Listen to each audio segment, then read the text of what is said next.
നമസ്കാരം. കഴിഞ്ഞ ദിവസമാണ് ഖത്തറിലെ പാർപ്പിട സമുച്ചയങ്ങൾക്ക് മേലെ ഏതാണ്ട് 10ഓളം മിസൈലുകൾ വന്നു പതിച്ചത്. ഹമാസ് നേതാക്കളെ ലക്ഷ്യമാക്കി ഇസ്രായേൽ നടത്തിയ ഒരു ആക്രമണമായിരുന്നു അത്. ആക്രമണത്തിൽ ഏതാണ്ട് 5ഓളം പേര് കൊല്ലപ്പെടുകയും മറ്റും ചെയ്തിട്ടുണ്ട്. ചില കെട്ടിടങ്ങൾക്ക് നാശനഷ്ടം സംഭവിച്ചിട്ടുണ്ട്. പക്ഷേ പ്രധാനപ്പെട്ട ഹമാസ് നേതാക്കളെല്ലാവരും സുരക്ഷിതരാണെന്നാണ് നമുക്ക് ലഭ്യമായിട്ടുള്ള റിപ്പോർട്ടുകൾ. രൂപീകൃതമായ ശേഷം ആദ്യമായിട്ടാണ് ഖത്തറിന് നേർക്ക് ഇത്തരത്തിലൊരു ആക്രമണം നടത്തുന്നത്. ഈ കഴിഞ്ഞ മാസങ്ങളിൽ ഇറാൻ ഖത്തറിനെ ആക്രമിച്ചുവെങ്കിലും അതൊരു ടോക്കൺ അറ്റാക്കായിട്ടാണ് നമുക്ക് കാണാൻ കഴിയുന്നത്. കാര്യം മുൻകൂട്ടി ലക്ഷ്യവും സമയവും ഖത്തറിനെ അറിയിച്ചുകൊണ്ടായിരുന്നു ഇറാൻ ഈ ആക്രമണം നടത്തിയത്. ആക്രമണശേഷം ഏതാണ്ട് 1000 തവണയെങ്കിലും ഇറാൻ ഖത്തറിനോട് മാപ്പ് പറഞ്ഞിട്ടുണ്ട്. പക്ഷേ ഈ കഴിഞ്ഞ ഇസ്രായേലിൻ്റെ ആക്രമണം അങ്ങനെ ആയിരുന്നില്ല. ഈ ആക്രമണത്തിന് ശേഷവും ഇസ്രായേൽ ഖത്തറിനെയും മറ്റ് GCC രാഷ്ട്രങ്ങളെയും ഏതാണ്ട് ഭീഷണിപ്പെടുത്തുന്ന രീതിയിലാണ് സംസാരിച്ചുകൊണ്ടിരുന്നത്. യഥാർത്ഥത്തിൽ ലോകത്തിലെ അംഗീകരിക്കപ്പെട്ട രാഷ്ട്രം എന്ന നിലയിലും അമേരിക്കയുടെ ഒരു സുരക്ഷാ കവചത്തിനുള്ളിൽ കഴിയുന്നു എന്ന നിലയിലുമുള്ള ഖത്തറിൻ്റെയും മറ്റും സുരക്ഷിതത്വ ബോധത്തിനേറ്റ മുഖമടച്ചുള്ള ഒരു അടിയായിട്ടാണ് ഈ ആക്രമണത്തെ കാണാൻ കഴിയുന്നത്. കൂടാതെ മറ്റു ചിലർ ഖത്തറും അമേരിക്കയും കൂടി അറിഞ്ഞുകൊണ്ട് നടത്തിയ ഒരു ആക്രമണമായിരുന്നു ഇത് എന്ന് ചിലർ അഭിപ്രായപ്പെടുന്നുണ്ട്. ഹമാസ് ഖത്തർ പറഞ്ഞിട്ട് അനുസരിക്കാതെയായി, അല്ലെങ്കിൽ ഈ സീസ്ഫയർ നെഗോസിയേഷൻസിന് ഹമാസ് സമ്മതിക്കുന്നില്ല, ഹമാസ് ഔട്ട് ഓഫ് കൺട്രോൾ ആണ് എന്നെല്ലാം പറഞ്ഞ് അതുകൊണ്ട് ഖത്തർ അമേരിക്കയും കൂടി ചേർന്ന് നടത്തിയ പൂർണ്ണമായും ഹമാസിൻ്റെ നേതാക്കളെ ഇല്ലാതാക്കാൻ നടത്തിയ ഒരു ആക്രമണമാണ് ഇതെന്ന് ചിലർ ന്യായീകരിക്കുന്നുണ്ട്. പക്ഷേ ഈ ആക്രമണം നടന്ന സമയവും തൊട്ടു മുമ്പായിട്ട് ഹമാസിൻ്റെ പ്രസ്താവന വന്നത് ട്രംപിൻ്റേതായിട്ട് ഒരു പ്രപ്പോസൽ വന്നിട്ടുണ്ട്, സീസ്ഫയർ പ്രപ്പോസൽ, ഞങ്ങൾ അതിൻ്റെ മേലിൽ ചർച്ചയിലാണ്, അതിനായിട്ട് ഒന്നിച്ചു കൂടുന്നു എന്നുള്ളതാണ്. യഥാർത്ഥത്തിൽ ചർച്ചയ്ക്ക് വേണ്ടി ഒന്നിച്ചു കൂടിയ ഹമാസ് നേതാക്കളെയാണ് ഇസ്രായേൽ കൊല്ലാനായിട്ട് ലക്ഷ്യം വെച്ചത്. അതൊരു കാര്യം.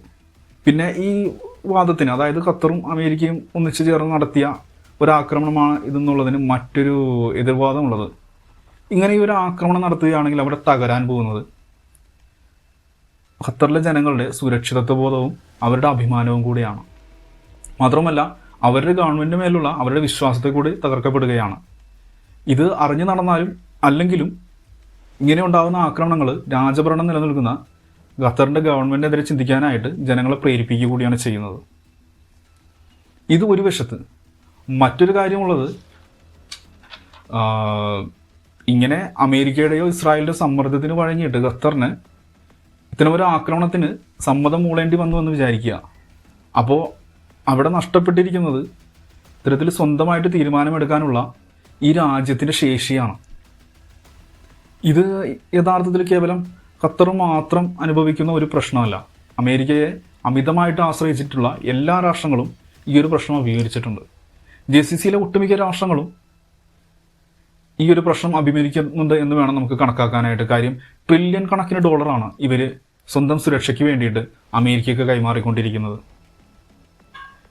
ലോകത്തിൻ്റെ എക്കണോമിക്കൽ ആൻഡ് പവർ ഹബ്ബായിട്ട് അറിയപ്പെടുമ്പോൾ പോലും സ്വന്തമായിട്ട് ഒരു മൊട്ടുസൂചി പോലും വികസിപ്പിച്ചെടുക്കാനായിട്ട്, അല്ലെങ്കിൽ എന്തെങ്കിലും റിസർച്ച് നടത്തി മറ്റു കാര്യങ്ങൾ കണ്ടെത്താനോ, അല്ലെങ്കിൽ പ്രതിരോധ മേഖലയിൽ ഇൻവെസ്റ്റ്മെൻറ്റ് നടത്തി കൂടുതൽ കാര്യങ്ങൾ കണ്ടെത്താനോ ഇവരൊന്നും മെനക്കെട്ടിട്ടില്ല എന്നുള്ളതാണ് സത്യം. ഈ കഴിഞ്ഞ ദിവസങ്ങളിൽ പോലും കോടികൾ വിലമതിക്കുന്ന വിമാനമാണ് ഈ ഖത്തർ ട്രംപിന് സമ്മാനമായിട്ട് നൽകിയത്. ഈ സമ്മാനം നൽകിയ നേരം കൊണ്ട് റഷ്യയിൽ നിന്ന് ഒരു S-400 വാങ്ങി വെച്ചിരുന്നെങ്കിൽ ഇന്ന് ഖത്തറിന് ഈ അപമാനിക്കപ്പെടുന്ന സാഹചര്യം ഉണ്ടാവില്ലായിരുന്നു. പക്ഷേ ഇപ്പോൾ പെട്ടെന്ന് അങ്ങനെ ഒരു തീരുമാനം ഖത്തറിന് എടുക്കാൻ കഴിയുമെന്ന് എനിക്ക് തോന്നുന്നില്ല. അതിന് പല കാര്യങ്ങളുണ്ട്. ഖത്തറിൻ്റെ പരിമിതികളൊക്കെ ഏറെക്കുറെ ഖത്തറിനും മറ്റു GCC രാഷ്ട്രങ്ങൾക്കും എല്ലാവർക്കും അറിയാം. എന്താണെന്ന് വെച്ചിട്ടുണ്ടെങ്കിൽ ഈ പറഞ്ഞ രാജ്യങ്ങളുടെ എല്ലാം കീ പൊസിഷനുകളിൽ ഇരിക്കുന്നത് വിദേശികളാണ്. ഇതിൽ തന്നെ നല്ലൊരു ഭാഗം യൂറോപ്യന്മാരുമാണ്. യൂറോപ്പിലെ ഈ മൊസാദിൻ്റെ ശൃംഖല എത്രത്തോളം ഡീപ്പായിട്ട് ഇറങ്ങിയിട്ടുണ്ടെന്നുള്ളത് ഞാൻ പറയാതെ തന്നെ നിങ്ങൾക്കറിയാവുന്നതാണ്. അപ്പോൾ ഈ കൂട്ടത്തിൽ ഈ ഖത്തറിൻ്റെ ഒഫീഷ്യൽസായിട്ടിരിക്കുന്നതിൽ എത്രത്തോളം ചാരന്മാരുണ്ടായിരിക്കുമെന്ന് നമുക്ക് ഊഹിക്കാവുന്നതിലും അപ്പുറമായിരിക്കും. അത്ര ക്ലോസ്ലി വാച്ച്ഡ് ആയിട്ടുള്ള ഇറാനിൽ പോലും ഈ ചാരന്മാരുടെ സംഘം വളരെ കാര്യമായി പ്രവർത്തിച്ചിരുന്നത് ഈ കഴിഞ്ഞ 12 ദിവസം നീണ്ടുന്ന യുദ്ധത്തിൽ നമ്മൾ കണ്ടതാണ്. ഇറാനും ഇസ്രായേലും തമ്മിൽ ഏറ്റുമുട്ടിയപ്പോൾ നമ്മൾ കണ്ടതാണ്. അതിനുശേഷം വലിയ രീതിയിൽ ചാരന്മാരെ പിടിക്കുകയും ശിക്ഷിക്കപ്പെടുകയും ചിലർ കടത്തുകയൊക്കെ ചെയ്യുന്ന സാഹചര്യം ഉണ്ടായെങ്കിലും ഇപ്പോഴും ഇറാനിൽ മൊസാദിൻ്റെ ചാരന്മാർ നിലവിലുണ്ടെന്നാണ് അവർ പോലും വിശ്വസിക്കുന്നത്. അപ്പോൾ ആ സാഹചര്യത്തിൽ എന്തായാലും GCCയിൽ വലിയൊരു സാന്നിധ്യം തന്നെ ഉണ്ടാവും എന്നുള്ള കാര്യത്തിൽ യാതൊരു സംശയവുമില്ല. പക്ഷേ ഇതിനെക്കുറിച്ചെല്ലാം ഖത്തറിന് വലിയൊരു സൂചന ലഭിക്കുന്നുണ്ട്. ഏതാനും മാസങ്ങൾ മുമ്പ്, അതായത് കഴിഞ്ഞ വർഷത്തിൽ ഏതാനും മാസങ്ങൾ മുമ്പാണ് 7ഓളം ഇന്ത്യയിൽ നിന്നുള്ള മുൻ സൈനിക ഉദ്യോഗസ്ഥരെ ഖത്തറിൽ പിടിയിലാവുന്നത്. ഇവർ അവിടുത്തെ ഷിപ്പ്യാർഡിലെ ജീവനക്കാരായിരുന്നു, അതായത് നേവി ഷിപ്പ്യാർഡിലെ ജീവനക്കാരായിരുന്നു. ഇവർ മൊസാദിന് വേണ്ടിയിട്ട് ചാരപ്രവർത്തനം നടത്തിയിരുന്നവരാണ്. ഇവർ പിന്നീട് ഇന്ത്യയിലേക്ക് വിട്ടയക്കുകയൊക്കെ ഉണ്ടായി. ഇന്ത്യൻ ഗവൺമെൻറ് ഇടപെടലിനെ തുടർന്ന് അവർക്കെതിരെ ശിക്ഷാ നടപടികൾ സ്വീകരിക്കാൻ പറ്റുമൊന്നും ചെയ്തില്ല. അവരെ ഇന്ത്യയിലേക്ക് വിട്ടയക്കുകയാണ് ഉണ്ടായത്. പക്ഷേ ഇതിന് ശേഷവും ഖത്തറിൽ ഇതിനെ ചൊല്ലിയുള്ള ഒരു അന്വേഷണമോ മറ്റും നടന്നതായിട്ട് നമുക്ക് കാണാൻ കഴിയില്ല. കൂടുതൽ പേര് അറസ്റ്റ് ചെയ്യുകയോ അല്ലെങ്കിൽ ഇവർ എന്താണ് ചോർത്തിക്കൊണ്ട് പോയതെന്നോ അല്ലെങ്കിൽ ഇവർ എത്ര പേരുണ്ടെന്നോ ആ കിട്ടിയവരെ പിടിച്ചു അവരെ അറസ്റ്റ് ചെയ്ത് പറഞ്ഞു വിട്ടുമെന്ന് മാത്രമേ നമുക്ക് അറിയാൻ കഴിയുന്നുള്ളൂ. അത്രത്തോളം കെയർലെസ് ആയിരുന്നു എന്ന് നമ്മൾ ചിന്തിക്കേണ്ടി വരും. അതുമാത്രമല്ല, ഇനി ഇത് ഈ അന്വേഷണം ഏൽപ്പിച്ചതും മൊസാദിൻ്റെ ചാരന്മാരെ തന്നെയാണോ എന്നറിയില്ല. കാരണം ഇവിടെ ഹൈ ഒഫീഷ്യൽസ് എല്ലാം പുറത്തുനിന്നുള്ളവരാണ്. അപ്പോൾ ഇവരെ തന്നെ ഖത്തർ അമീർ ഒരു ആക്രമണത്തിന് ഇത് അറിയിച്ചത്, അതായത് ഈ ചാരന്മാരെ പിടിച്ച് ഇവരെ കൊടുത്ത് കൂടുതൽ ആളുകളുണ്ടോ എന്ന് അറിയാനായിട്ട് ഏൽപ്പിക്കുന്ന ടീമും ഇതുപോലെ ചാരന്മാരാണെങ്കിൽ എന്ത് ചെയ്യും? അവിടെ ആ അന്വേഷണം അവിടെ വെച്ച് വഴിമുട്ടിയാലേ ചെയ്യുള്ളൂ. അതും ഇവരുടെ ഒരു പരിമിതി തന്നെയാണ്. ഇപ്പോൾ യഥാർത്ഥത്തിൽ വളരെ വൈകിട്ടുള്ള ഒരു ദശാസന്ധിയിലാണ് GCC എത്തി നിൽക്കുന്നത്. ഇനിയും കൃത്യമായിട്ടുള്ള തീരുമാനം എടുത്തില്ലെങ്കിൽ ഇവരുടെ സമ്പൂർണ്ണമായ നാശമായിരിക്കുള്ളൂ. സമ്പൂർണ്ണമായ നാശം എന്ന് വെച്ചിട്ടുണ്ടെങ്കിൽ ഒരു രാജ്യം എന്ന നിലയിലല്ല, ഇവരുടെ full economically and politically and diplomatically entirely ഇവരെ കൺട്രോൾ ചെയ്യുന്നത് മറ്റു ശക്തികളായിരിക്കുള്ളൂ.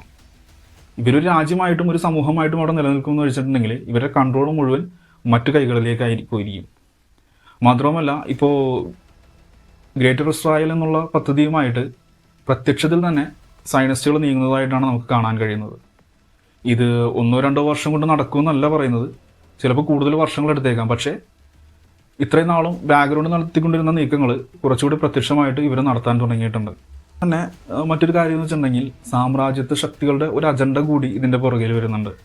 ഇപ്പോൾ അമേരിക്കൻ വെസ്റ്റിനെതിരെയായിട്ട് വരുന്ന ബ്രിക്സ്, അതുപോലെ തന്നെ ഗ്ലോബൽ സൗത്തിൻ്റെ എമർജിങ്, ഇതിനെല്ലാം തകർക്കുകയാണ്. ഇതിനെല്ലാം കൂടി ഒറ്റപ്പെടുത്തി ഒരു ടോട്ടലി ശക്തിയായിട്ട് 2ാം ലോക മഹായുദ്ധത്തിന് ശേഷം നിലനിന്നതുപോലെ വീണ്ടും നിലനിൽക്കാനായിട്ടുള്ള ഇവരുടെ ഒരു പൊളിറ്റിക്കൽ ആയിട്ടുള്ള ഒരു നീക്കമായിട്ട് കൂടി നമ്മൾ ഇതിനെ കാണേണ്ടതുണ്ട്. മാത്രമല്ല, ഇപ്പോൾ ഈ അടുത്ത കാലത്തായിട്ട് നടക്കുന്ന സകല കോൺഫ്ലിക്റ്റുകളിലും യുദ്ധങ്ങളിലും ആഭ്യന്തര യുദ്ധങ്ങളിലും എല്ലാം നമ്മൾ നോക്കിക്കഴിഞ്ഞിട്ടുണ്ടെങ്കിൽ ഈ വെസ്റ്റ് ഇന്ത്യ അമേരിക്കയുടെയും ഒക്കെ ഒരു ചെറിയൊരു താല്പര്യം അതിൽ നമുക്ക് കാണാൻ കഴിയും. ഇപ്പോൾ ഇവിടെ ശ്രീലങ്കയിൽ നടന്നതാണെങ്കിലും നോക്കിയാൽ ഹമ്പൻതോട്ട തുറമുഖത്തിന് രജപക്സെ സർക്കാർ ഇത് കൊടുത്തു, അവരവിടെ തുടങ്ങിക്കൊണ്ടിരിക്കുന്നു. അപ്പോൾ അതിനിടയിലേക്ക് മറ്റു പ്രശ്നങ്ങളുണ്ടാകുന്നു, അവിടെ വേറെ സർക്കാർ വരുന്നു. ഇപ്പോൾ നേപ്പാളിലുണ്ടാകുന്നു, സുഡാനിലുണ്ടാകുന്നു. അങ്ങനെ പല പല കാര്യങ്ങളിലും പല പല കോൺഫ്ലിക്റ്റുകളിലും ഈ വെസ്റ്റിൻ്റെ താല്പര്യം ഒരു നിലനിൽച്ച് നിൽക്കുന്നതായിട്ട് നമുക്ക് കാണാൻ കഴിയുന്നുണ്ട്. അതായത് ഇവരുടെ ചാര സംഘടനകൾ അത്രത്തോളം ലോകത്തിൻ്റെ പല ഭാഗത്തും ഡീപ്പായിട്ട് ഇറങ്ങിയിട്ടുണ്ട്. കേവലം പണം മാത്രമല്ല, സയനിസം എന്നുള്ള വളരെ അപകടകരമായിട്ടുള്ള ഒരു ഐഡിയോളജി കൂടി ഉപയോഗിച്ചിട്ടാണ് ഇവരുടെ ഈ സംഘടനകളും ചാരസംഘടനകളും മറ്റുമെല്ലാം നിലനിന്ന് പോകുന്നത്. അതായത് ദൈവരാജ്യത്തിനായിട്ടാണ് ഇവരുടെ എല്ലാം പണിയെടുക്കുന്നത് എന്നാണ് ഇവർ വിശ്വസിച്ച് പോന്നിരിക്കുന്നത്. പിന്നെ മറ്റൊന്ന് ഇവിടെ ഇന്ത്യയിലുണ്ടായ ഒരു കാര്യമാണ്. അതായത് ഇപ്പോൾ ഇവിടെ പെഗാസസ് വെച്ചൊരു ചോർത്തൽ നടന്നതായിട്ട്, അതായത് ചില നേതാക്കന്മാരുടെ വ്യക്തി വിവരങ്ങൾ പെഗാസസ് എന്ന ഇസ്രായേൽ സോഫ്റ്റ്വെയർ ഉപയോഗിച്ച് ചോർത്തി മറ്റൊരുവർക്ക് നൽകിയെന്നുള്ള ഒരു ആരോപണം ഇന്നും നിലനിൽക്കുന്നുണ്ട്. അതിന് ചില തെളിവുകളും മറ്റുമൊക്കെ പുറത്തു വന്നിട്ടുണ്ട്. അതിൻ്റെ വാർത്തകൾ വീണ്ടും അത് മൂടപ്പെടുകയാണ് ചെയ്തത്. കാര്യം ദേശീയ മാധ്യമങ്ങളൊന്നും മറ്റു പല വാർത്തകളും കാര്യമായ രീതിയിൽ ഇവിടെ ചർച്ച ചെയ്യാറില്ല. ഇവിടുത്തെയും ഭരണകൂടത്തിന് ഇഷ്ടപ്പെട്ട വാർത്തകൾ മാത്രമേ ഇവിടെ ചർച്ച ചെയ്യുന്നുള്ളൂ. അപ്പോൾ ഈ പെഗാസസ് ഉപയോഗിച്ച് ഒരു ഭാഗത്തുനിന്ന് ഒരു പാർട്ടിയുടെ മാത്രം വിവരങ്ങൾ ചോർത്തിയെടുത്ത് മറ്റൊരു പാർട്ടിക്ക് വേണ്ടി മാത്രം നൽകിയെന്ന് നിങ്ങൾ ആരെങ്കിലും വിശ്വസിക്കുന്നുണ്ടോ? ഇവർ ഈ പെഗാസസ് ഉപയോഗിച്ചിട്ടുണ്ടെങ്കിൽ ഈ ഭാഗത്ത് മാത്രമല്ല ഏത് ഭാഗത്തും ഇവർക്ക് ആവശ്യമുള്ള ഏത് സ്ഥലത്തും ഇവർ ഈ പെഗാസസിൻ്റെ സോഫ്റ്റ്വെയർ ഇൻസ്റ്റാൾ ചെയ്ത് ഇവർക്ക് ആവശ്യമുള്ള ഡാറ്റകൾ അവർ കളക്ട് ചെയ്ത് കൊണ്ടുപോവുകയും ആവശ്യമായ സാഹചര്യങ്ങളിൽ അത് ബ്ലാക്ക് മെയിൽ ചെയ്യാനും മറ്റും കാര്യങ്ങളിലും എല്ലാം ഇവർ ഉപയോഗിക്കുകയും ചെയ്യുന്നുണ്ടാവും. അത്രത്തോളം വിശ്വസിക്കാൻ കൊള്ളാത്തവരാണ് ഈ സയനിസ്റ്റുകളും പാശ്ചാത്യ ലോബികളും എന്ന് പറയുന്നത്. ഇവരുമായിട്ട് നമ്മൾ എന്ത് ഇടപാടുകൾ നടത്തുമ്പോഴും നമ്മളൊരു 1000 വട്ടമെങ്കിലും ചിന്തിച്ചിരിക്കണം. അല്ലെങ്കിൽ ഇന്ന് ഈ ഗൾഫിൽ കാണുന്ന ഈ അവസ്ഥ നാളെ മറ്റേത് രാജ്യത്തിനും വരാവുന്നതാണ്. നമസ്കാരം.